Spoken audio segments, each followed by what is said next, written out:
side. We got this far, don't know how. I see danger in your eyes. They know we'll burn down the night. Coming just like the sunrise. You know that we're gonna let it rain tonight. We're gonna let it rain tonight. We're gonna let it just like the sunrise. We're gonna let it rain.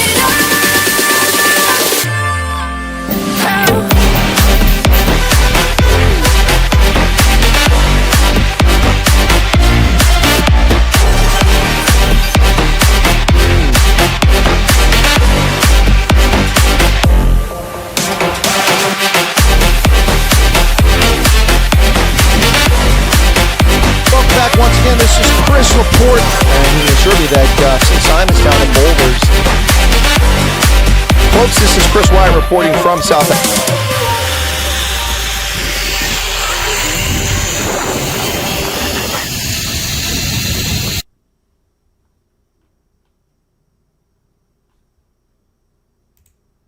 I see danger in your eyes. Well, folks, yeah, just like the street lights that light up this city. Welcome back to the program. This is Chris live in central Pennsylvania. That's right. The death knell of South Africa is sounding. Dead! Bring out your dead! That would be South African citizens, courtesy of the communists and the destruction of South Africa's economy. Yep, we're talking about it. This is not hyperbole, folks. And mark my words. If this thing comes to fruition, it's the end. It's the absolute end. Immigration will fly off the charts in the next 36 months after this bullshit legislation gets put in place. All right, let me say hello to everybody in the chat, and we'll get on to things. A couple programming announcements. Tomorrow, the Wednesdays with the Colonel is being moved to Thursday because I'm accommodating Ernst van Zyl from AfriForum. Ernst will be on the program. I'm going to talk about race-based legislation in South Africa. That's tomorrow at 7 p.m., which is when I'd normally be on with Ronaldo. So at 6 p.m. tomorrow, we have Reverend Kenneth Mishwe from the African Christian Democratic Party, ACDP, will be joining me for a short 30-minute conversation. After we're finished with that, then we'll have Ernst van Zyl on at 1 p.m., 7 South Africa time. That's tomorrow, Wednesday. And then I'm still waiting for a response back from Devin Hofmeyer on when we can do that interview. That's supposed to be coming up this week. Lots of production videos up on the board. Just did one on national health insurance, and the one on Shell is taking root. Ladies and gentlemen, not to whine about things, but just put things in perspective here very much. Let me explain something to you. We know the suppression, the harassment is going on right now. I see that my stream keeps freezing up over here. That goes on from this platform, but I don't have another platform. I don't have big financiers behind me. I don't have dark money behind me. I don't have any of that, and it only gets out by word of mouth.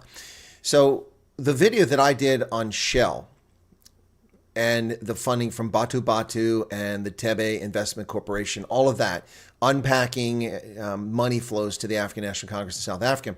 It's done well for one of my videos on this newer channel with almost 20,000 views, but that pales in comparison to the video that Morning Shot did, which within a day or two had 140,000 views. Who knows how many they have now? Congratulations to them. But again, back to the point, suppression of the channel. A Twitter account user with 194,000 subscribers on Twitter downloaded my video and posted 5+ minutes of it, not the entire video, posted it on their account. My video on his account had 126,000 views this morning. 126,000 views this morning, plus the 20,000. That means my video has been seen by 150,000 times. But you won't know that because of the suppression on YouTube. And it's unfortunate. I wish that rather than simply posting the video, would have put the link in the video as well, but didn't do that. But later, the gentleman did place a link to my video, and that led another 16,000 people to come look at to watch.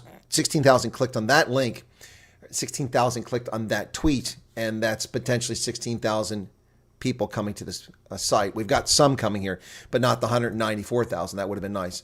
Anyway, it is nice to see that it gets attention after all this hard work, but that's the bottom line here. I received a message earlier from someone, and it was about Disclosed TV, but the message was not intended for me. It was meant to go to someone else, and they're inviting that person to come on Disclosed TV. But This is a person who had offered to help this channel in the past and wasn't making the offer. So, it's about getting noticed by people who've made it. If Elon Musk would retweet something or Elon Musk would be interviewed, then it just makes everything. But it doesn't work that way. Anyway, so let me say hello to everybody. So my video on Shell has about 150,000 views right now. But you wouldn't know that on YouTube because it's not being viewed there. It's being viewed on Twitter. Ants is here. Welcome, Ants. Vilma Rasmus, Rainier Dutoy, Brian Lawrence, and Ulrich Fenter. Little Miss Know It All. Erie Four Tracker's back after a long vacation. I'm glad to see you're still alive. And you say that you're surprised that private healthcare doctors spoke to try to explain how NHI can actually work. Never mind NHS. It won't work. It won't work. It won't work. Let me just give you an example right here. So I'm supposed to have free medical care the rest of my life as a consequence of my military service. That proved to be a lie. The scumbags in D.C. have forced me to buy insurance. Now, the insurance is very cheap compared to what most people pay for insurance, but nonetheless, it costs me a lot of money. And I have a copay. And I have a copay because my medical facility that I get my treatment from, the military facility, has almost no service. It's just basically just a clinic.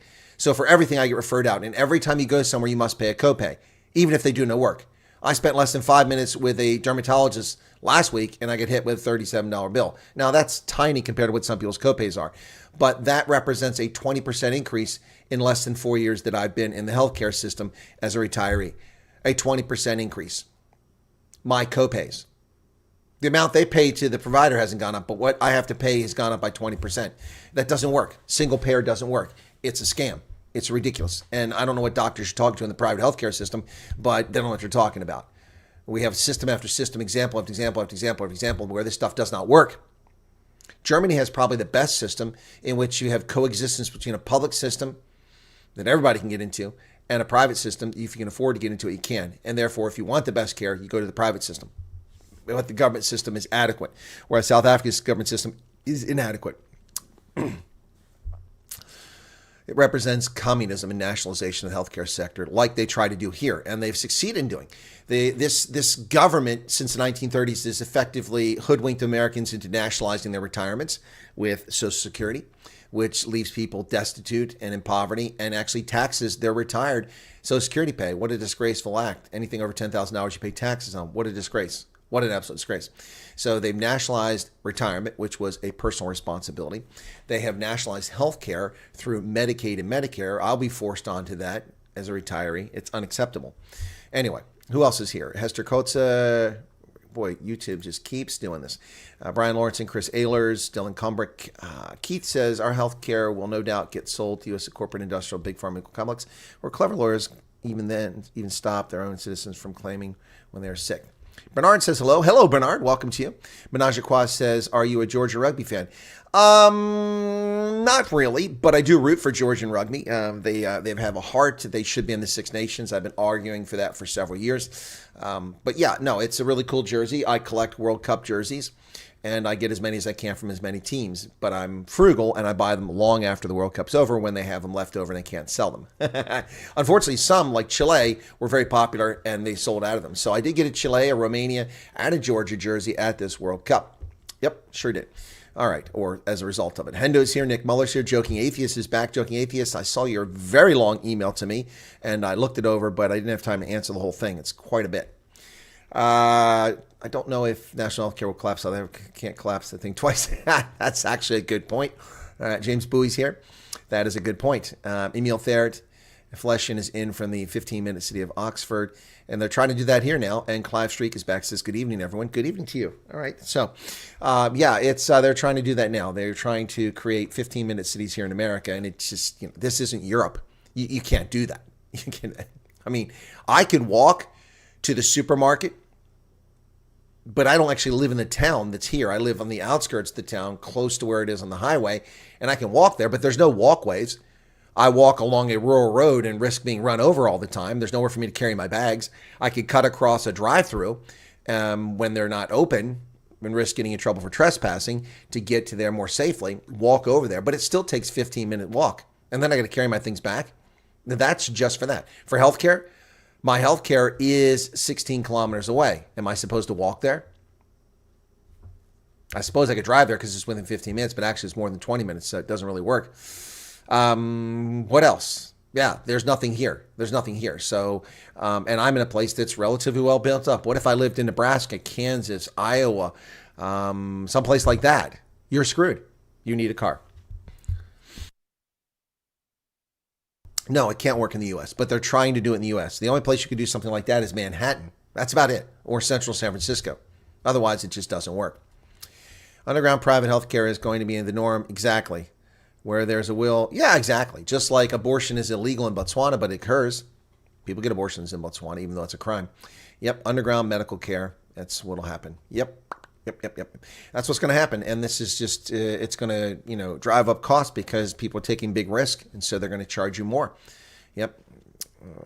Don't apologize for lengthy email. It's fine, joking atheist. I just apologize for not being able to answer it right away.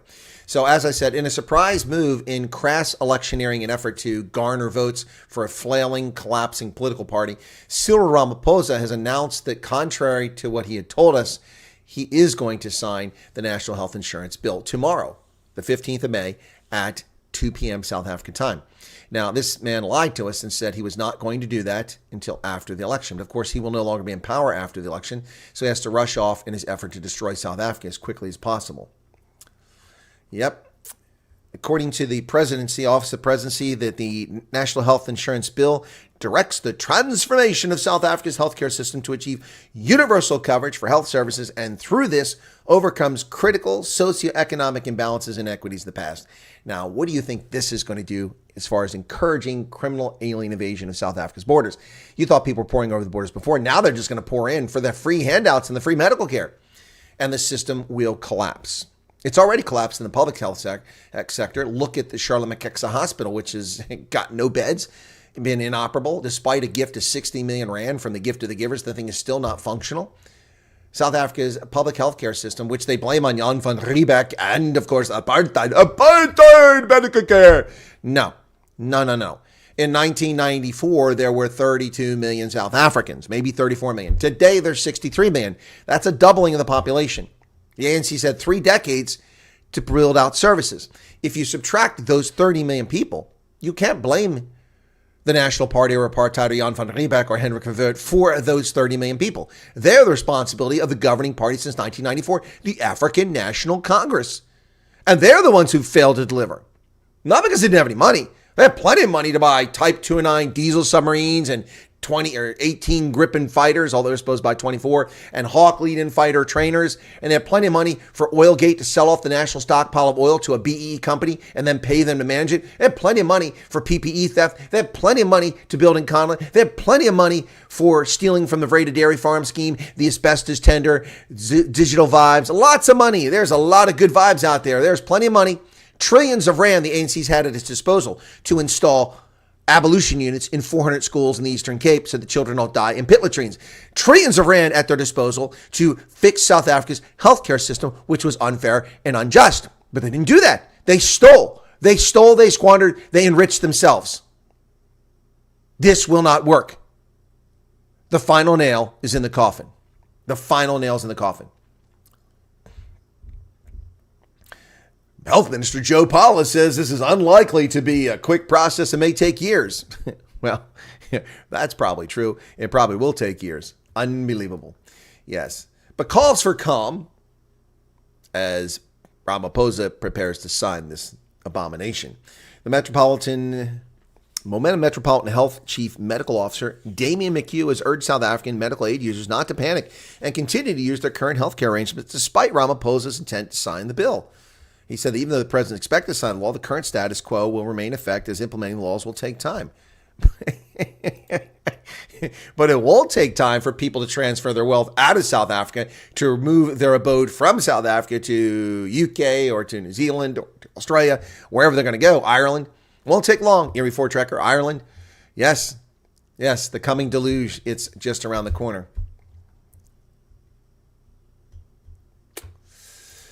Democratic Alliance, for its part, takes up the good fight and says it will fight NHI all the way to the Constitutional Court, and they will win in the Constitutional Court unless the court's captured. Ramaphosa's intention to sign the health bill into law is a destructive move before the elections born out of fear of how the ANC will fare at the polls, according to DA leader John Steenhuisen. And he's correct. He's correct. Yep. Yep. Johan SZA said just became a subscriber. Thank you for that. I do appreciate that. Thank you so much. Yeah, no, John Steenhuisen is 100% correct in that statement. Absolutely. Absolutely.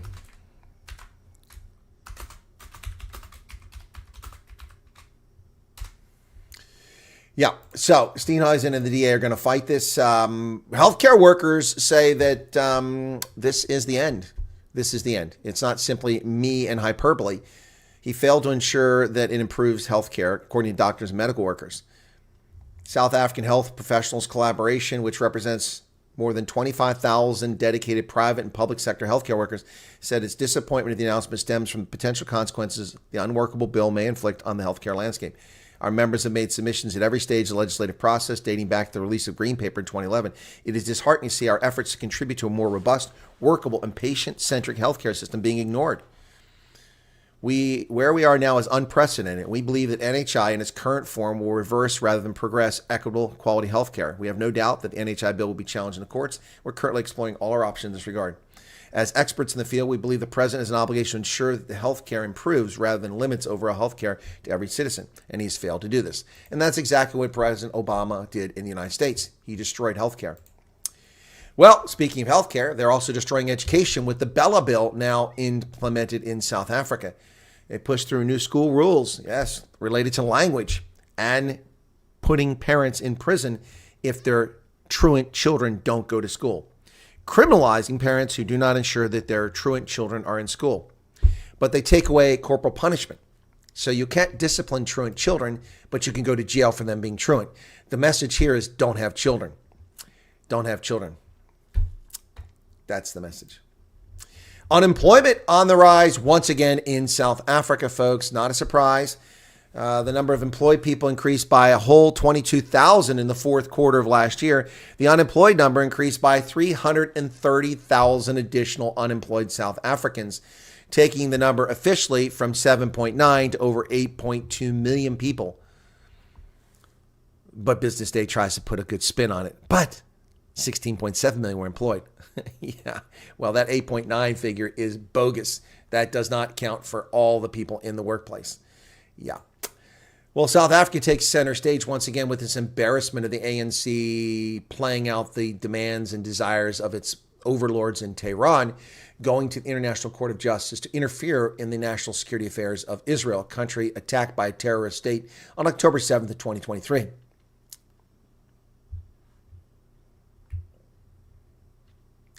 All eyes will once again be on South Africa this week when it approaches the ICJ in a bid to ensure emergency orders are imposed on Israel to halt Rafah. Okay, this is just window dressing and distraction from a campaign, an effort to steal or pull away Muslim voters in the Western Cape from the DA. That's all this is. And to pay back its paymasters in Tehran, or its fellow travelers, whichever you want to call them. The bottom line here is that the ICJ has no authority to impose anything on Israel and will do no such thing. What's it going to do? Send its police? Send its military? Not going to happen. The International Criminal Court has agreed to hold hearings over the Rafah attacks. Once again, it has no standing for this. It has no standing for this. There is no charge against Israel for violation of the law of land warfare. There is none. This is just leftist fantasies. Well, vehicle spiking is on the rise again in South Africa. There's a warning for Gauteng where criminals rob and kidnap motorists. SAPS is urging Gauteng motorists not to stop for obstructions in the road as incidents of vehicle spiking are increasing at an alarming rate. The situation is very severe. There used to be an incident once or twice a month. Currently, we have several incidents per week. Most of these occur in Pretoria and surrounding areas, targeting routes N1, N4, and the R80 between OR, Tambo, and Pretoria. Initially, a modus operandi was putting spikes in the road and covering it with an overall or a piece of plastic. Motors drive over fabric or plastic thinking it's harmless, but then their tires go flat. What you normally do when you have damaged tires, you pull off the road and put on your hazards. You become a soft target, and they rob you inside your vehicle. Unfortunately, it doesn't only stay with robbing. Sometimes kidnap victims extort money from them, and they rape victims as well. Male and female, ladies and gentlemen. If you're a man, you think you're not going to be raped by these clowns. They've been doing it for years. Yep.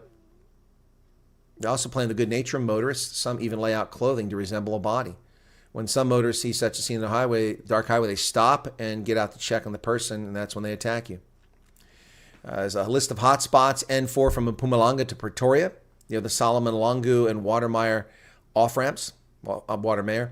The N4 from Pretoria to Mpumalanga between Bronkhorstspruit and the Balmoral off-ramps. N1 to N4 and N4 Mpumalanga interchange in Pretoria. The N4, oh yeah, that's that one, of course.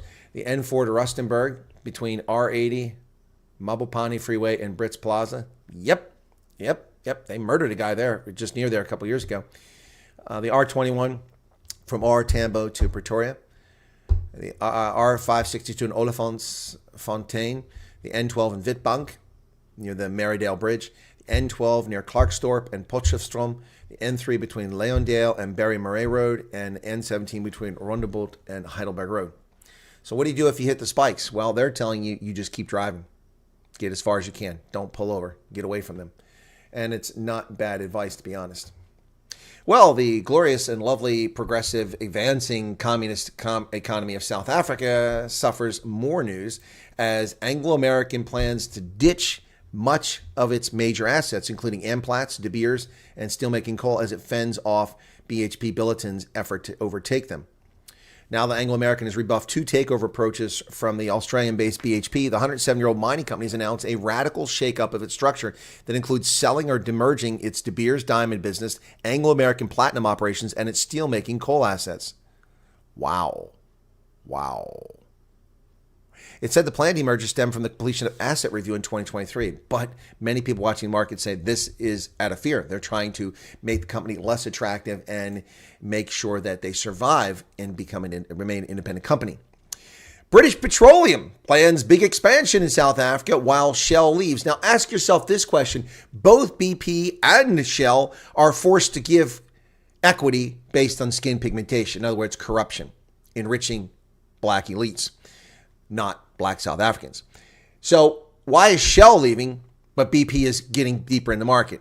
Well, probably because BP's shares aren't owned by ANC-linked investment vehicles that fund the ANC's political operations. And they're trying to shake down Shell. That's what the ANC is trying to do. Maybe that's why we see this happening. British Petroleum plans big expansion in South Africa as Shell heads for the door.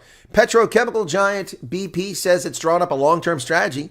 It includes expanding its 500 forecourts, those are petrol stations, and upgrading their service offerings across the country. They've been in South Africa for 100 years as of May this year. And they'll stay there as long as they need to, or as long as you're needed. Comes in stark contrast to the departure of Shell announced recently. Now, let's take a look at BP's website about transformation. We're not talking about going and becoming a lichen or becoming a vampire. No, not that transformation, but handing out equity to people based on skin pigmentation. An immutable fact that one cannot change. It's genetic. But apparently it entitles you to things in South Africa. Transformation and empowerment. BP South Africa. Let's see. They don't have an ANC partner. They have the Mine Workers Investment Company and the Women's Development Bank. What the hell is a Women's Development Bank? Wow. Yeah.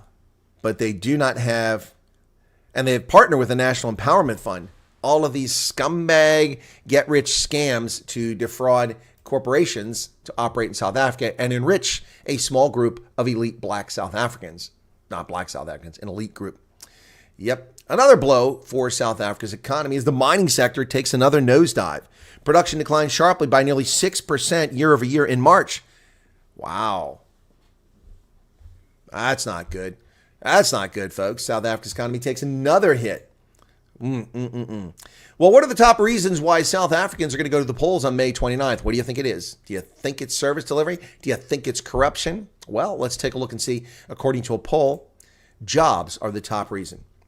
Issues related to socioeconomic well-being are among the leading factors determining voter choice in the 2024 national general elections. The top reasons to support a party, according to the survey response, to create jobs, 55%, improve people's lives, 49%. What the hell does that mean? Improve service delivery, 48%, and pay social grants, 44%. Folks, yesterday, Major General Bantu Holomisa was a guest on the program, and he made a very clear point not to dismiss the importance of social grants. Now, there was some confusion in our conversation. I wasn't dismissing it, but I was trying to make the point that opposition parties need to tell people that grants don't come from the ANC. They come from the taxpayer. And the parliament, comprised of multiple parties, approved these grants, not the ANC. They were just one of the parties. They may have been the impetus for it, but they were just one of the parties involved. But 44% of respondents said that they'll vote for a party based on social grants. Wow. In other words, almost half the people who will go vote like welfare. That's crazy. Wow. The study was conducted by the Center for Social Development in Africa at the University of Johannesburg and assessed 3,500 respondents nationally, drawing from fieldwork conducted by market research company Ipsos between October and December. So it's a bit dated now if it's December. Now, ask for their party choice. This is between October and December, so it's dated information. But in this poll, 33% said they would vote for the ANC. 33%. 19% for the EFF. We've seen those numbers drop off markedly. About half that figure's gone. And 15% for the Democratic Alliance. 21% said they either would not vote, refused to answer the question, or were not registered. So 1 in 5 of the respondents about what will make you vote aren't even voting. So why did they respond? Oh, yeah, gotta love it. 5,000 observers preparing to descend on South Africa to observe its May 29th elections. I'm supposed to be one of them, but I'm still waiting for my passport, and that's kind of sucky. Hopefully it'll get here in time so I can observe this momentous day. 5,000 observers prepared to descend on South African voting stations for the 29 May elections. But we just heard recently from the MK party, they were upset that the Independent Electoral Commission had talked to the European Union and to the American Embassy in Pretoria. Oh, why are they interfering in elections? They're not interfering in elections. They're simply observing elections, something South Africa has welcomed since 1994 and all of its elections. MK says there's a plot to poison Jacob Zuma. The Rasputin of South Africa survives yet another assassination attempt. Jacob Zuma, the octogenarian former president, corrupt, convicted felon under the apartheid regime and under the ANC government. The convicted felon, Jacob Zuma, ineligible to run for parliament, but still on the ballot nonetheless, and the face of the party. Someone's trying to kill Jay-Z. What's up with that, folks? Well, sounds like a lot of BS to me. Yep, MK Party intelligence report claims new plot to poison Zuma. This one appeared over the weekend. MK alleges it unearthed an elaborate plot implicating some of its senior members to poison former President Zuma. This was dropped in the party's internal intelligence report, which was sent to the organization's interim leadership. The nascent party's interim leadership took the report so seriously that it used some of its contents to expel founder Jabulani Khumalo and 4 other members. The plot to poison Zuma and delete him from South Africa's political landscape was leaked to us after MK party spokesman Nahumolo Ndehela revealed in a television interview with Khumalo that Khumalo and 4 members were booted out of the fledgling party after receiving an intelligence report. But there's no evidence of this so-called plot to poison Jay-Z, who once claimed his ex-wife Nkosazana Dlamini-Zuma was trying to poison him. And other people trying to poison him. Jay-Z, the amazing Rasputin of South Africa, ladies and gentlemen, the man who survives all poison attempts. That's just crazy. That sounds to me like more BS coming from MK. Well, here it's the MK party once again claiming that the Independent Electoral Commission is the threat to election fairness, not the MK party. Well, I think they're both a threat to election fairness. We've seen how the IEC dismisses smaller parties and treats people who aren't the major parties. By the way, folks, just an offshoot, I'm working on another video about ANC funding. And in this, I've taken a look at all the funding sources. And it was interesting to see that Cyril Ramphosa in 2021 actually gave the party money just before the municipal elections. He gave the party equivalent of about $19,000 US. So he put his money where his mouth is. Didn't know that he actually gave money. He was the single largest individual donor, I think, to the ANC. But the MK party rubbishes the IEC. Yeah. Electoral Commission of South Africa wants the Electoral Court to sanction 2 MK leaders for allegedly insightful comments. The Jacob Zuma-led MK party filed its heads of argument in the Electoral Court, claiming that there was relentless bombardment from the IEC. Party believes that if there's any threat to free and fair elections, the risk comes from the IEC's litigious bombardment of the party, not the insightful remarks. Well, maybe it has to do with the alleged fake signatures that the IEC received from MK. Maybe it has to do with the fact that you have an ineligible member of your party who's not a member of your party, who's a member of the ANC, who's not a member of the ANC, who's not a member of your party, Jacob Zuma, who's ineligible under Section 47 of the U.S. South African Constitution. Maybe that's the problem. Well, the Constitutional Court tells Jay-Z's team, MK party, and the IEC to submit more information after their hearing. Constitutional Court has asked the Electoral Commission in South Africa and the Umkhonto we Sizwe party to file submissions on the importance of a remark by Commissioner Janet Love on Jacob Zuma's eligibility for Parliament. It issued the directive yesterday. In essence, it's asking the litigants if a statement by Love in January that Zuma's criminal record may impede his candidacy for Parliament in the May elections marred a subsequent decision by the Commission that he was ineligible. Having not refrained from expressing a view about Mr. Zuma's eligibility, ought she to have recused herself? Why should she recuse herself? What did she do wrong? She stated what the Constitution says. This is just stupid legalese. Well, rest assured that the Department of Justice in South Africa is actively pursuing criminals. That's right, folks. Years after the statute of limitations expired, using non-existent laws to prosecute people for crimes they committed during the apartheid era. I'm not denying the crimes or the allegations of crimes, and I'm not saying that people shouldn't be punished for the actions. What I'm saying is that the method to do it is illegitimate. Surprise, surprise. Yep, the Kosis 4 trial. Delayed again as apartheid cops challenge charges. The long-awaited trial of two former apartheid police officers hit another snag as two accused intend challenging some of the charges brought against them by the state. Christian Siebert Rorish and his co-accused, former Askari Tolomedi Ibrahim Mfalapitsa, appeared in court in Johannesburg on Tuesday.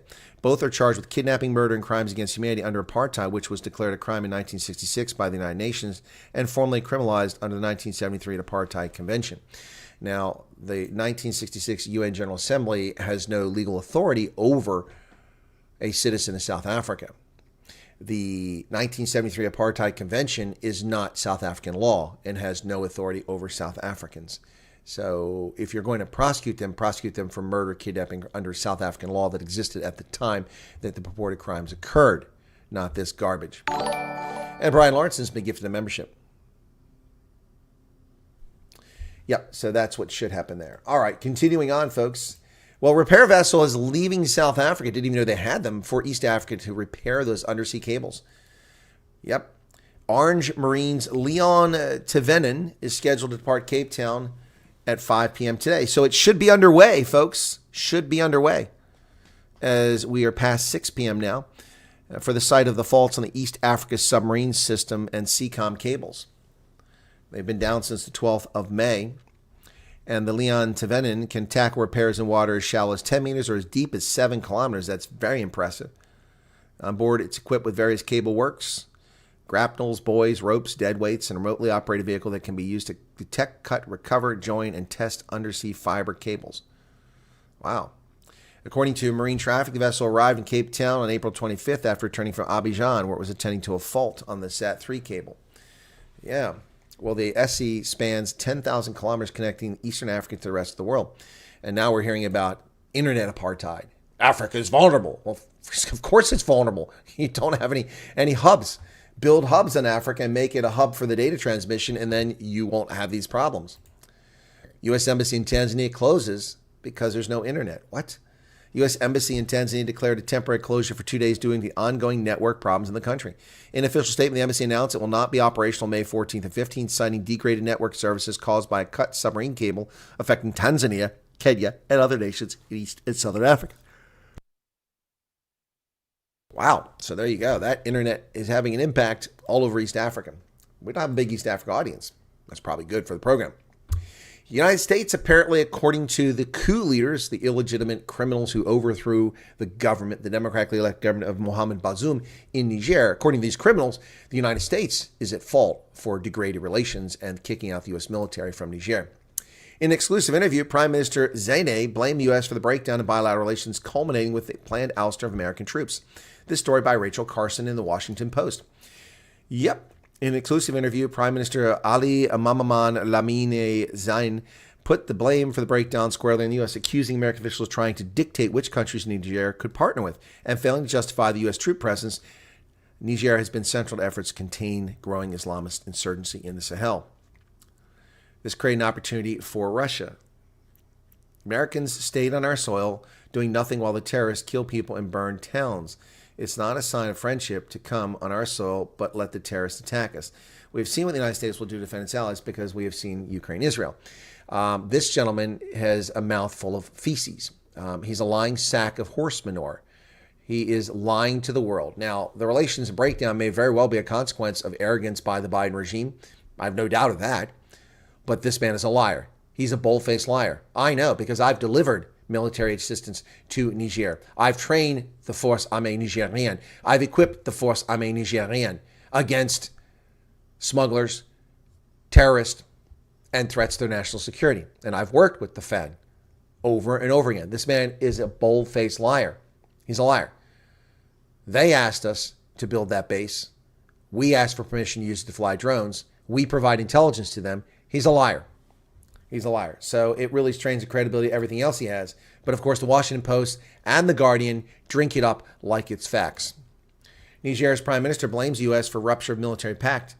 He said that U.S. troops stayed on our soil doing nothing while terrorists kill people. Well, let me ask you, what did you do other than overthrow a democratically elected government? And oh, by the way, the terrorists have been killing people there for 15 years, not for the past year. So this is just another lie from another leftist, illegitimate ruler. Shame. 14 dead after a massive billboard collapses in Mumbai. My goodness. Authorities said more than 70 people were injured in the incident, which happened as heavy rainfall and a violent dust storm ripped through the city.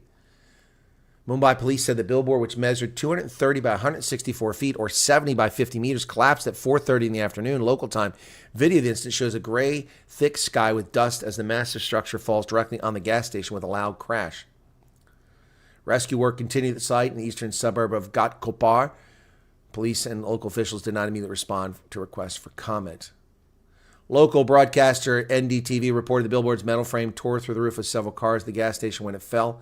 Authorities are looking into whether the agency behind the advertisement had permission to erect it. Probably not. Probably not. Well, in Georgia, this Georgia, hence the reason why I'm wearing the jersey today. In Georgia, we have a news report where the government has passed a law saying that anyone who takes 20% of their funding from abroad must register as a foreign agent. Political parties will be considered foreign agents. Wow. Yeah, the bill requires organizations receiving at least 20% of their funding from abroad to register as foreign agents. Wow, wow, wow. Scuffles between lawmakers before Parliament voted 84-30 to pass the bill, clearing a major hurdle on its way to becoming law. Now it goes to President Salome Zourabichvili, who said she will veto it, but her decision can be overridden by another vote in Parliament controlled by the governing party and its allies. Bill requires media and NGOs to register as pursuing the interest of a foreign power if they receive more than 20% of their funding from abroad. It is seen by many as influenced by similar legislation in Russia that has been used to clamp down on the Kremlin's political opponents, which is exactly why they're doing in Georgia, to clamp down on political opposition. Meanwhile, Poland is going to take a Donald Trump. Poland is following Trump's lead, building a wall. Poland will build fortifications on its eastern border with Belarus. Polish Prime Minister Donald Tusk said over the weekend that Poland is starting work on further strengthening its entire eastern border as the country faces what he called a growing hybrid war in illegal migration from Belarus.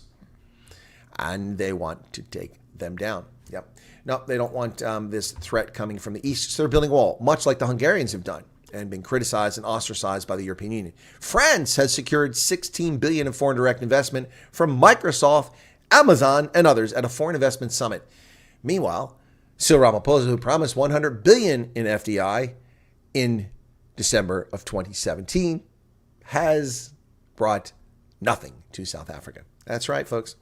Yep, investment commitments mark an endorsement of France as a key hub for many foreign investors. France bagged $16.16 billion of investment commitments from U.S. tech giants, underscoring a push from President Emmanuel Macron to promote the country as an attractive destination for international investors. Microsoft, Amazon, Pfizer, and AstraZeneca were among the top investors at the Choose France summit held in the Palace of Versailles. Yes, they claim it'll bring 10,000 new jobs. 10,000 jobs that didn't go to South Africa. 10,000 jobs that could have gone to South Africa. Wow. But they didn't. They went to France instead.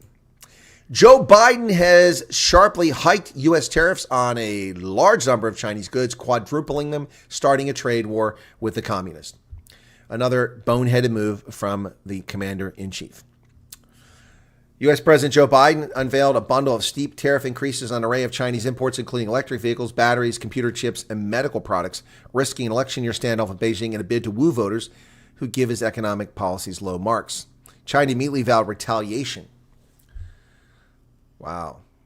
He'll keep in place tariffs that Donald Trump put in place, while ratcheting up others, including a quadrupling of EV electric vehicle duties to over 100% and doubling the duties on semiconductor tariffs to 50%. The new measures affect $18 billion in imported Chinese goods, including steel and aluminum, semiconductors, electrical vehicles, critical minerals, solar cells, and cranes.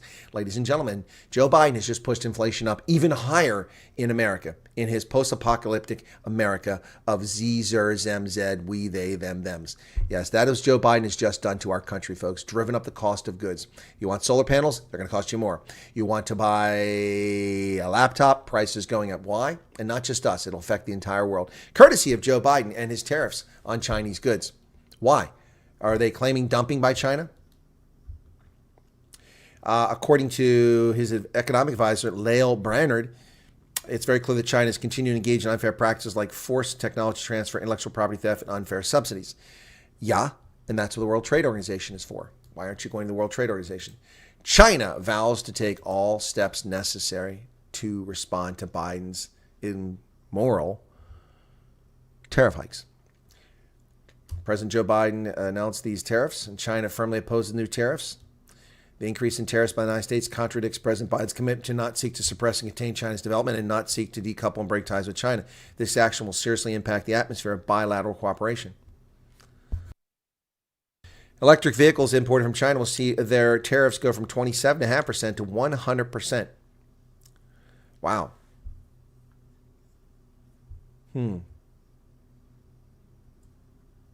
Now, bear in mind that the Chinese impose a 40% tariff on U.S. cars exported to China. So we should have matched that. That's what we should have done. Michael Cohen, the disgraced felon, convicted prisoner, and scumbag shyster lawyer, says that he discussed the hush money repayment with Trump in the Oval Office. This slimy creep was in the Oval Office. That's pretty frightening. Star witness, convicted felon Michael Cohen, returned to the stand in the criminal trial against Donald Trump, where he testified that he talked to the then president of the White House about being reimbursed for hush money payment to porn star.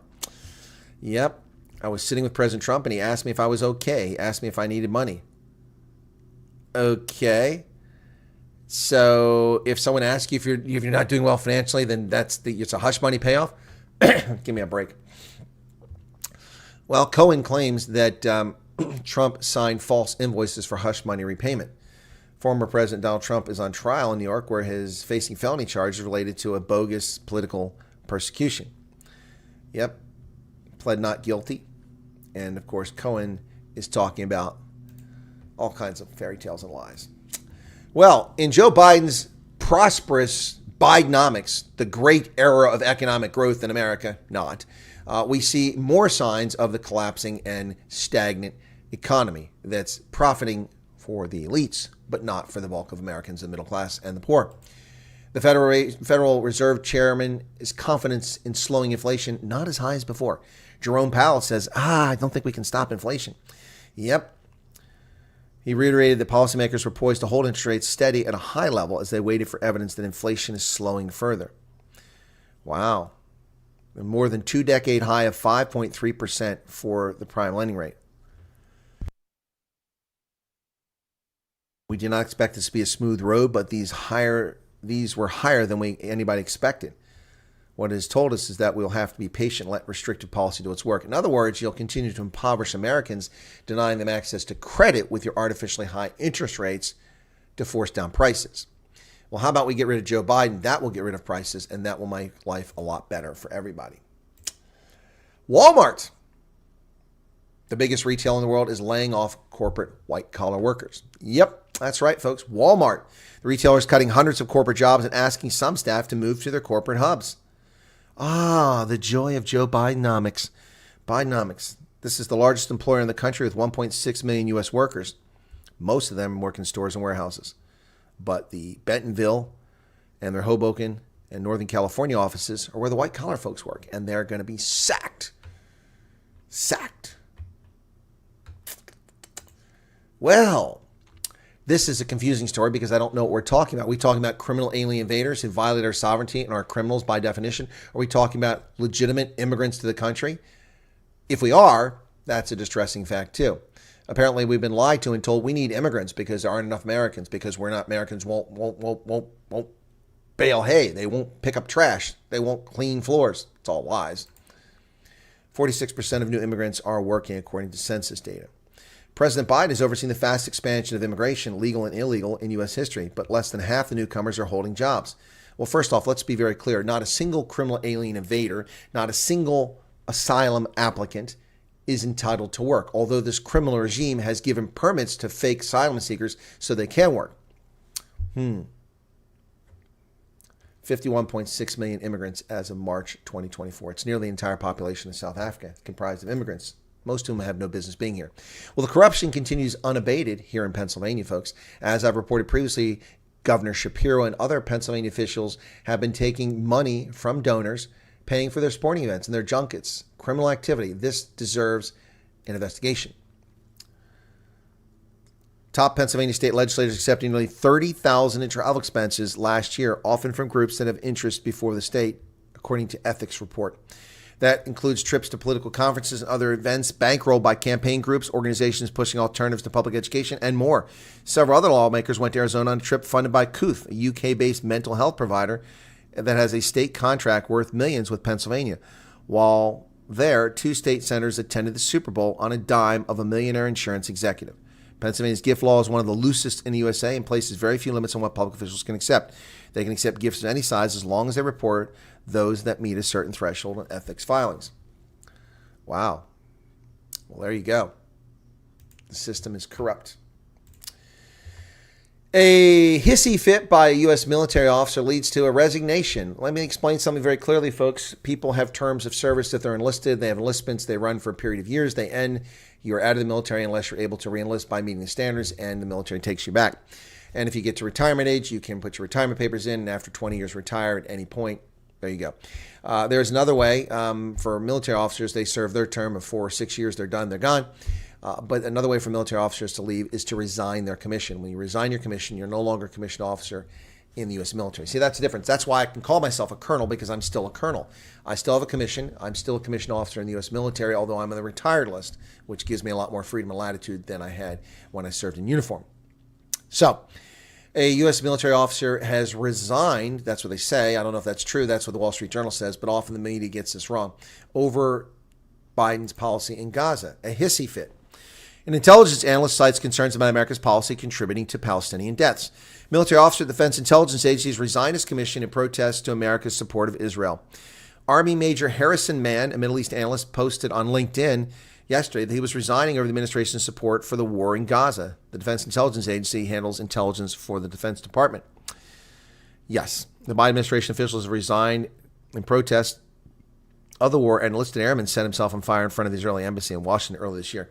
But man, a mid-grade officer in the Army is the first military officer known to have cited U.S. support for Israel for resigning. This office does not only inform policy, it facilitates and at times directly executes policy, he said, referring to an analytical office at the IA in which he works. And the policy that has never been far from my mind in the past 6 months is nearly unqualified support for the government of Israel, which has enabled and empowered the killing and starvation of tens of thousands of innocent Palestinians. He submitted his paperwork to resign in November. Well, he was reached by text, and he confirmed that he did post that story on LinkedIn. This is a hissy fit by an idiot. Now, my question is, what does his officer record brief look like? What do his officer evaluation reports look like? Is this a person who is even in contention to get promoted to lieutenant colonel, or is their career coming to an end, and this is simply a symbolic act? Because if you resign, you get nothing. You get nothing. No retirement check, nothing. You're done. You get nothing for years of service. As a major, this person has somewhere between 12 and 16 years of service, mid-grade officer. Well, this is the problem. Military officers don't dictate foreign policy. Politicians do. Military officers shut their mouths and obey lawful orders. Support to Israel is passed in legislation. It's lawful. You may not think it's moral, but that's too bad. So hissy fit by a U.S. Army officer. Caitlin Clark makes her long-awaited, anticipated WNBA debut tonight, and nearly 9,000 tickets already sold for her game on the road. Caitlin Clark, the college standout, all-time point leader, three-point shooting phenomenon. Caitlin Clark make her long-awaited regular season WNBA debut when she faces the Connecticut Sun at 7:30 on ESPN2. Clark's decorated college career with the Iowa Hawkeyes included breaking the all-time Division I scoring record, 2 trips to the national championship game, and 2 Naismith Player of the Year awards. Wow. An hour after the Fever selected Clark at number 1 in April's WNBA draft, Vivid Seats traffic for Fever's page spiked by 62%. Increased attention is reminiscent of other prospects who had similar hype heading into their professional debut. Well, there you go. Caitlin Clark makes her debut tonight against the Connecticut Sun, 7:30 p.m. if you want to watch it. I think I might watch it. Big Caitlin Clark fan. I like her performance. Well, there you go. That's the news for today, folks. And yes, I'm wearing rugby kit. This is the Georgia 2023 Rugby World Cup jersey.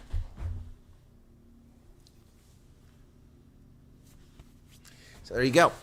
All right, thanks to all the people who become recent subscribers, to those who found their way back to the program, like we saw Erie Four Trucker was here today, and Anonymous Lex made his way back a couple days ago. Thanks for coming back. I don't know why you've been away.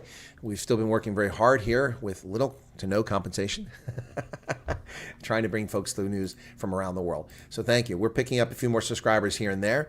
My latest one is taking off. That's pretty good. While I've been on, it's already had 693 views. That's Ramphosa National Health Insurance video. Yep, that one's got 690 views in just an hour. Wow, that's a good start. 2 subscribers already.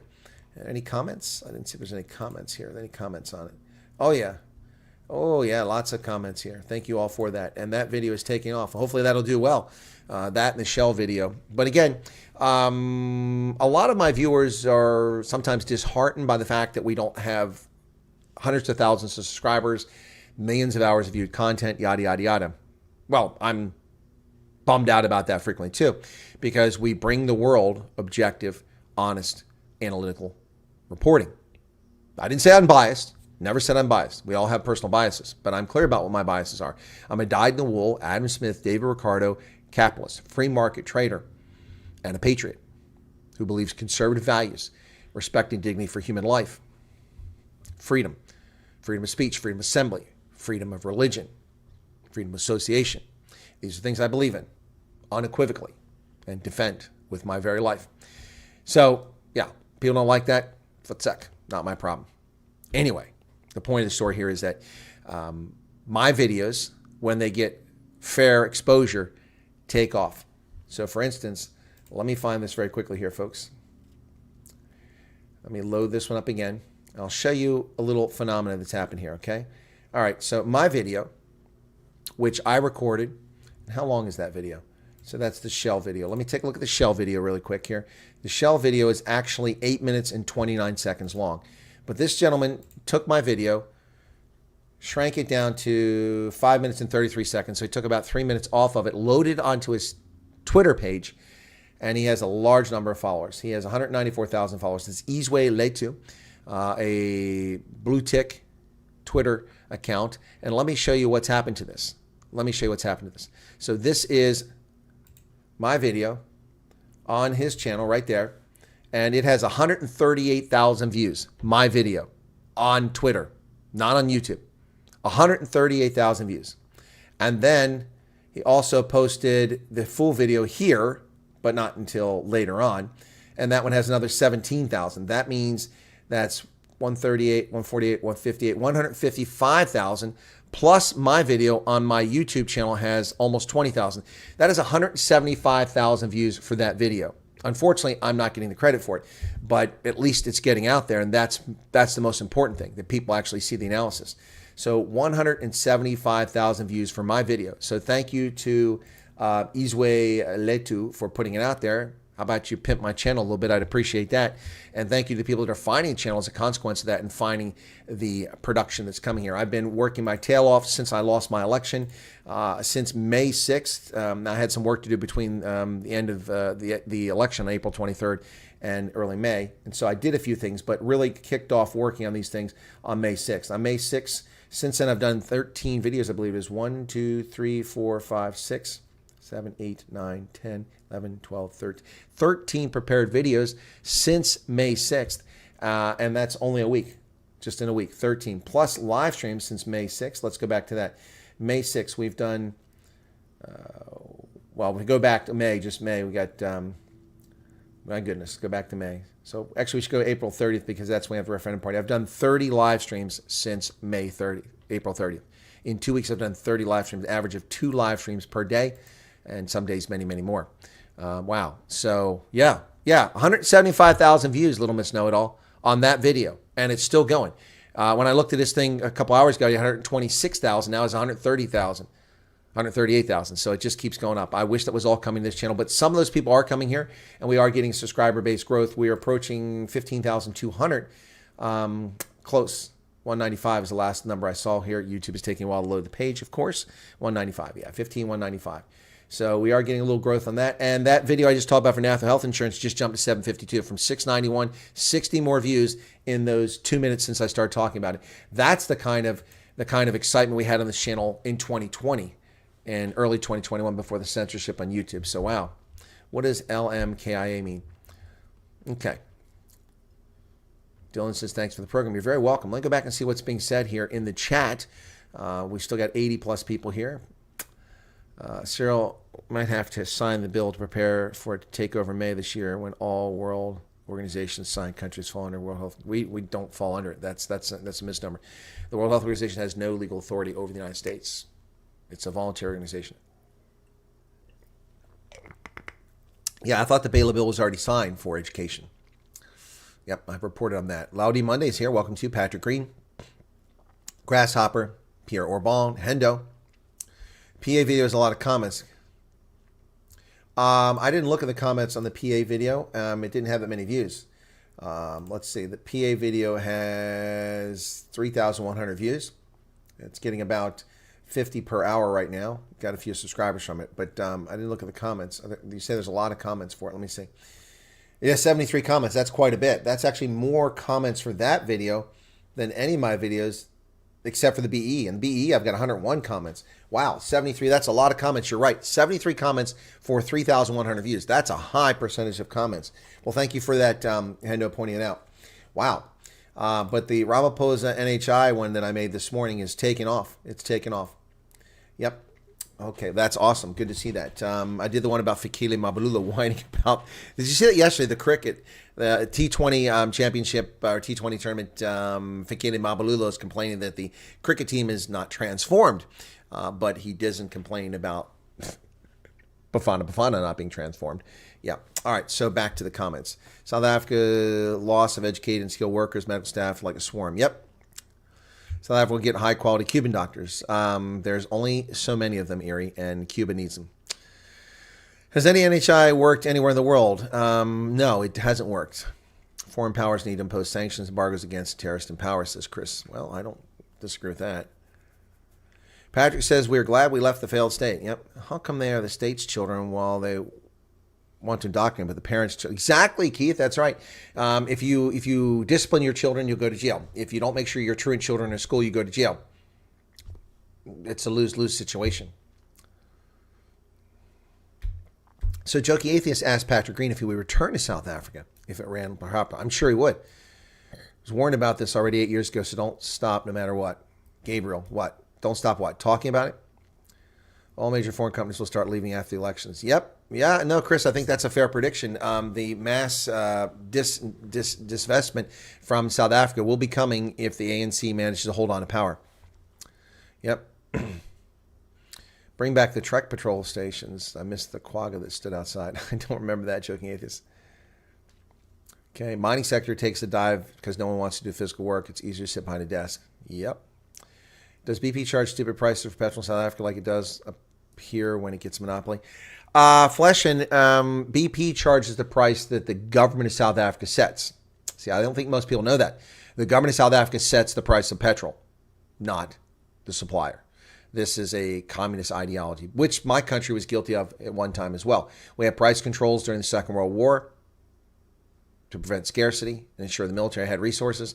And we had price controls on fuel until the mid-1970s when the price of fuel or the late 1970s when the price of fuel was lifted. But the government set the price of fuel, and that's immoral and ineffective and inefficient. Companies wind up losing a fortune because government doesn't change prices fast enough to meet the actual cost of the goods. Do I think the turnout will be high for the election? Scientist, I have no idea. It's a crapshoot. I don't know what to say about the turnout in South Africa's election because honestly, we see a lot of enthusiasm at rallies, but rallies don't equate to people going to the booth and voting. I can tell you from personal experience, I met a few thousand people.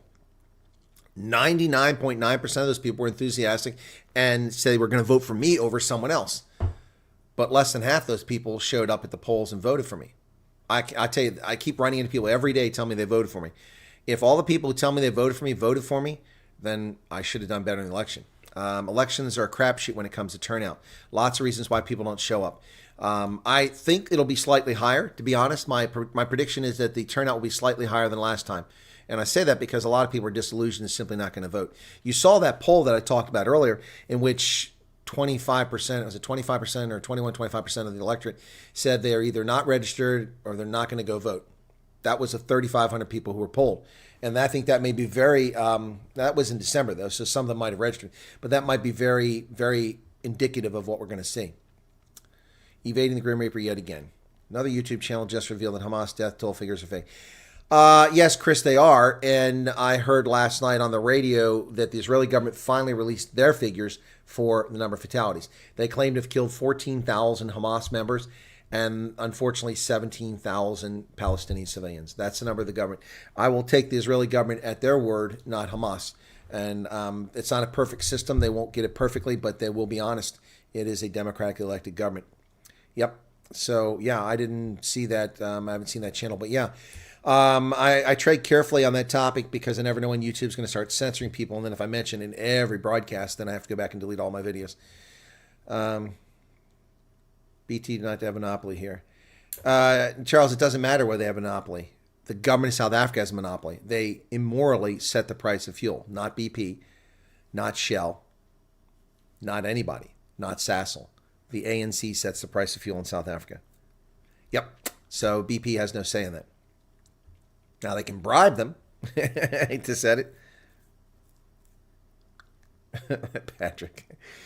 If there are satellites, why cables need for internet? Well, scientists, satellites can only carry so much data. People keep talking about the virtues and benefits of Starlink. That's all fine and dandy, but wait till 500,000 people get on it. It's going to be saturated. You can only handle so much data. I mean, those signals can only carry so many things, whereas fiber can carry a lot of information. That's why cable is so important. There's no way that satellites can handle the volume of traffic that Africans need to service the internet on a daily basis, let alone another country like the US or Western Europe. And Charles just said it. Satellites carry a very small percentage of internet transmission, and because that's all they can do. 7 kilometers is quite impressive. Erie 4 Trekker, we're talking about that vessel from Orange. It can go, yeah, that is very impressive. 7 kilometers, they can fix cables below the ground.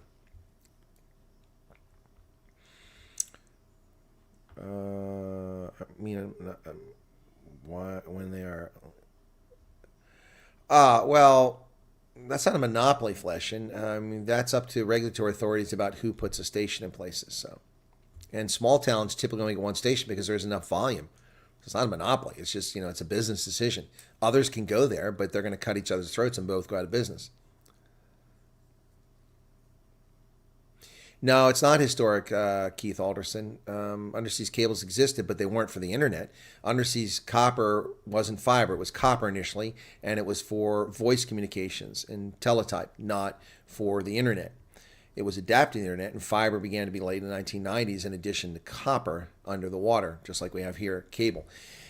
It's not because it's historic. It's because the capacity is exponentially larger than you can put over the airwaves. Yep. And frankly, they're much more reliable than satellites. All dams in South Africa are in danger of collapse. That's pretty scary. Wonder why I've recently had internet sea cables issues on both coasts of Africa. Just happenstance. I don't think there's anything behind it.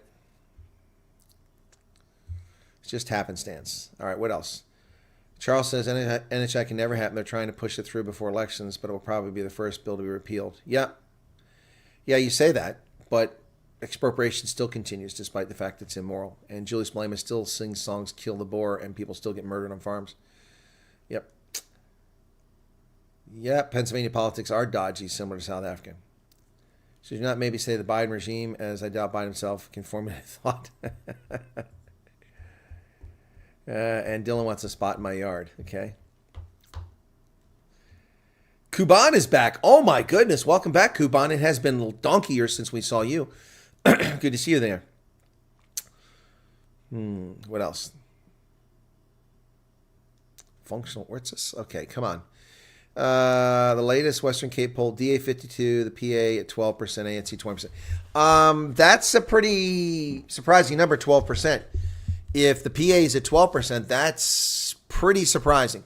But the DA is still at 52%. That's good news for them. Yep, coloreds have a lot to say about Gate McKenzie. Yep. Half support him, the other half don't trust him. Yeah, I think it's a fair statement. I spent over a year trying to figure Gate out whether to trust or not, but NISA killed it for me. Yep, yeah, NISA. I think NISA is the answer right there. All you have to do is look at NISA and see what the Patriotic Alliance is responsible for there. ANC doesn't have the funds to supply buses, and the rest would rather stay home than vote. Well, I'll be talking about that in my video, which I'm working on, looking up sources and putting it all together for my video on ANC funding. Yep. DA and other small parties are going to get clapped by immigration. Yeah, okay. South African government also says the percentage of Sasol car fuel fractional distillate has to go into all fuel. Okay, so that affects the price. Arctic says correct. So if any other party wins step one, deregulate fuel price, and bam, you have 5% economic growth. Yep. You know, another thing, Arctic, that should be done in South Africa is the monopoly that South African banks, the oligarchy they have over credit card fees. The credit card fee regime should, by legislation, be reduced. The rates that they charge merchants is usury. It's ridiculous. Charging 5% flat rate for use of a credit card is a huge roadblock to economic growth. It crimps, especially grocery stores and restaurants. It has a huge impact on their profitability. It has a lower impact on retailers, but it does have an impact. And hotels can charge whatever they want, so it has an impact there, but it's not as big an impact. But the ones I talked about. So the South African government should look at limiting how much credit card companies can actually charge. Now, normally I'm not in favor of government regulation, but this is a small economy that needs to grow, and it's being abused by banks who are making money hand over fist with excessive credit card fees, and they need to be reeled in. Samir Franciscus loves the Georgian jersey. Well, hey, Samir, how you doing? It seems good timing. I wore this today, and you show up. Good to see you there. Yep, I got this after the World Cup. I ordered it online, got it for a song, and it's a nice one. Fits really well. Good quality. Yep, so I have to go back and see if I can find any more World Rugby kit that's still out there. Okay, Stuart says, if you don't vote, you can't complain. Well, you complain, but you have no basis to do it. Yep, Arctic says, fax duty, 15 minutes, receive 5 pages. Yeah, exactly. Cheapest in the UK is fees of 0.3. That could be, Keith. The normal going rate here in the US for a credit card transaction is with Visa or MasterCard is 1.6 to 1.8%. But that figure varies based on the type of retailer. That's an average. So when your credit card company gives you 1% back, it's not a gift. That's a capital return. That's money you've given out, you're getting back. It's not income. You didn't earn that money. That's not money you've got from any labor or anything like that or passive income. That is your money being returned to you because you're overcharged, essentially. So the credit card companies, they give you 1% back or charging at least 1.6%. And so the VIG they're getting is over 0.5% of profit on every transaction you take. When it gets higher for a more high-risk business like a mail-order business or an internet company, which has higher rates, or like some of these porn companies and gambling sites, those things are going to be 3 or 4% or more. This is one of the reasons why American Express almost went bankrupt in the 1980s, because historically American Express charged 3.2% for all transactions. But the rapid growth of Visa and MasterCard in the 1970s and 1980s put American Express's model at risk. American Express wasn't a credit card either. It was a charge card. Back in the day with American Express, whenever you used it, whenever you put American Express down, hand it to them, you had to pay the entire balance off at the end of the period, not stretched out. No credit was granted. But American Express had to change its model because its traveler's check business dried up. Its travel business was greatly impacted by people booking online. That came later. And just the way people handle things, credit cards exploded in the U.S. and around the world. And American Express had to adapt their model to get into that. And Ken Chenault, a black American, a wealthy, talented black American, led American Express through that critical time and made it very successful. We need less government interference in the financial sector. Credit cards in the USA can charge 30% interest. No, that's a factually incorrect statement. I'm going to correct you, Arctic. You're giving partial information. Credit card companies, what rates they can charge are determined by the states. And there's a reason why many banks or these credit cards are issued from Delaware and South Dakota. Take a look at where they're issued from. They're issued from those states because those states allow such high interest rates. And that's why you get those high rates. So, but that's completely different. You're talking about what the consumer pays. I'm talking about what the merchant pays. The merchant pays. So when I go to a Protea in South Africa, in Pretoria, in the University District by Tux, and I go to pay my bill, most likely Standard Bank is charging, or FNB is charging that hotel 5% of the cost of my room. So they lose 5% right off the top. That's what I'm talking about. Now, when I pay my credit card bill, if I don't pay it in full, I pay 15 to 20 to 25% interest on my credit card. That's a completely different story, Artie. You're giving partial information. I said your first credit card was 29. Yeah, you're not listening, or you're typing behind me.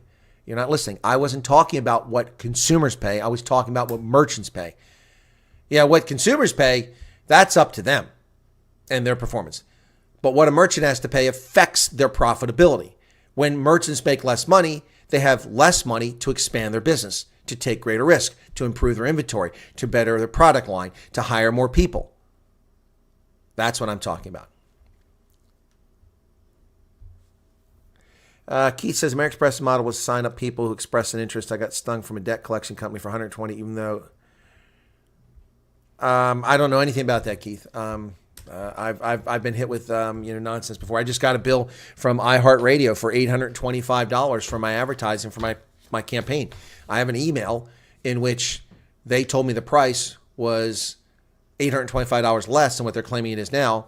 I have the email from the guy whom I signed the deal with. I have the billing. I had to pay it in full. They told me I had to pay it in full before they would air any ads. I did that. I paid it in full. And now, 3 weeks later, I get a bill for $825. I'm not paying it. JS says merchants charge more to offset the costs. Yes and no. Yes and no. Obviously, you're not in business. Yes and no. Yeah, it doesn't work that way. There's a reason why petrol stations oftentimes offer you a cheaper price here in the United States when you pay cash than if you use a credit card. Some businesses can pass that cost on. Like I said, hotels can pass it on, but not everybody can. Not everybody can do it. Easy fix. Get government out of the financial sector, and Amex can come in at 3%. American Express changed that model years ago. They don't charge 3% for the merchant transactions. Yep. Well, American Express used to be accepted all over when there was no Visa or MasterCard. The Visa card started with Bank of America, the old Bank of America in San Francisco. Back then, it was a Bank of America card. It wasn't a Visa card. It was Bank of America card, and that became Visa. And MasterCard was also a creation. Then you had Discover Card, which Sears started. And Discover Card has just been bought out by one of them. I can't remember which one bought it. So anyway, yep, there you have it. There you have it, folks. So anyway, let's make the distinction here. What I was referring to is the fee charged to merchants. And what Jay is saying is that merchants can make it up. They can, but not in every sector. If I pay for my crabs with a credit card, I pay more because they charge me the fee the bank charged them than if I pay with cash because it's a small business and they can't afford that margin loss. If I pay for my utility bill with my credit card, then I pay a fee as opposed to writing a check. Yep. So that's the distinction, folks. Get all the facts. Get all the facts before weighing in. Anyway, let me see if that Gate McKenzie one and the PA has gone over 3,000 yet. It was at 2984, so it was close. Boy, YouTube is really slow here. Taking its sweet time. So how's everybody doing out there? All right, come on. No, 8 away. Still need 8 away to get 3,000. So let me look at the one I just did. So What businesses use PayPal a lot in South Africa? I don't know in South Africa which ones do it, but PayPal is used. But PayPal charges high fees too. PayPal's fee and PayPal, they become kind of scummy too because they charge a fee when you do a foreign currency now, and they didn't do that in the past. I'm not a fan of PayPal. I sent my brother money when he needed money for an interview to get something for a suit years ago, and I got charged like a 12.5% was the charge for sending him money. It was ridiculous. It's like MoneyGram or Western Union. As long as South Africa doesn't go down the excessive tipping culture, USA will be fine. Well, Arctic, if you were excessively tipping, that's on you. I don't excessively tip. I only tip for good service. Yep. I don't tip as a general rule unless it's good service. Hamas being sheltered in Turkey. It wouldn't surprise me. Erdogan is someone who should not be in government. Yep, should not be in government. But we're getting there, folks. Again, almost 1,000 views on that one. Wow, that was pretty quick. Gosh, I still do really, really, really miss the days back when, before the censorship on YouTube, when I was, getting, I did a video on Julius Malema at 15,000 views in 5 minutes. That was a fun time. Who is Meyer Tusi? That is an odd name. Never heard of that person. Anyway, I'm sorry to hear, Keith, that they went after you. I had a situation. So in 1990, I had Sprint for a calling card and for my long distance service. I canceled the service because the Army was transferring me to Germany. I called Sprint. I asked for the final bill. They told me the final bill was this amount. I sent them a check. I had the canceled check. Almost 3 years later, I got a collection notice because they said I owed them $4.32 for a card because I haven't been using it. But I canceled that card. I canceled that long distance service. 3 years later. Yeah. I got a collection notice because on active duty in the Army, when I flew back from OR Tambo to Virginia, through Atlanta to Virginia, I had my emergency gallbladder surgery in Maryland. And I presented my ID card like I'm supposed to, my military ID card. I handed it to them at the hospital, and they are supposed to contact insurance. They did. In the meantime, I had called, because I was stationed in Africa, I called SOS International, which has a contract to handle military personnel in Africa on behalf of TRICARE, because TRICARE doesn't do that. So SOS International, based in London, told me because I was in the States, I had to call Wisconsin. I called Wisconsin. They said, no, because you're based in Africa, even though you're here in the States on official duty, you have to go through London, back and forth. Anyway, long story short, I received a collection notice from a creditor 6 months later threatening my credit history because I had not paid my $750 bill. What? What's $750? Not $750. The $5,000, $6,000, $7,000 bill. $7,000 bill. I mean, what's $7,000 bill? I never received a bill. And they're threatening my history because they had my identification number. So I called them. I said, what the hell are you talking about? I don't owe you any money. I'm in the Army. I don't pay for this. I don't pay any copay. I pay nothing. The government pays for this. It was emergency medical care. I would have died without it. Stop threatening my credit history or I'll get a lawyer. Anyway, when I got off the phone, I reached in my wallet. And in my wallet, I had kept the business card from the surgeon who had saved my life with that emergency surgery, Dr. Ranieri. And I pulled Dr. Ranieri's card out, and I called the number because he worked at a hospital in Baltimore, and I happened to be in the States at the time. And I said, hey, did Dr. Ranieri get paid for when he did a surgery for me back on May 2nd? And this was like September. And they said, no, sir, he never got his payment. I said, whom do I make the check payable to? And I wrote a check for $750 right there on the spot, stuck it in the mail to Dr. Ranieri to make sure he got paid. Meanwhile, my credit history is being threatened by bill collectors. It's ridiculous. Absolutely ridiculous. Do you mean tippers? No, the Germans aren't great tippers. The Germans do not tip at all. At all. It's automatically put in a bill. Yet another example of government regulation. Restaurants in Germany put an automatic tip into the bill. At least that's what they say. And so what you typically do as a German is if, say, the bill is 19 euros, you'll just say stimmt so. So just round it off to 20. You round off to the next amount. So they're not very good tips. Yep. No, Americans are the most outrageous tippers on the planet. Yep. They are the most outrageous tippers on the planet. No doubt about it. Chris Ehlers is out of here. Chris, what's going on there? He took off. Anyway, so there you go. But national health insurance will be the death knell if it's ever implemented in South Africa. It's going to completely destroy everything. Everything good about South Africa, what's left, is going to be destroyed by this. The single payer system simply does not work. It hasn't worked here in America. Like I said, I have a very generous health plan, which I shouldn't have to pay for. That's a scam. It was supposed to be free, but I do have to pay for it. But it's still very generous compared to most Americans. Despite that, I don't get very good health care, and I have a copay for almost everything I get treated for. So every time I go somewhere, I have to go to the clinic, waste my time to be referred somewhere else because they don't have the facilities at the clinic to do it. No podiatrist, no dermatologist, no nothing. So I have to go elsewhere for all these things. And every time you go elsewhere, you have to have a copay, and I have to pay for that. So that costs me money, and that cost has gone up by 20% in less than 4 years. My retirement pay hasn't gone up by 20% in 4 years. Not even close. Not even close.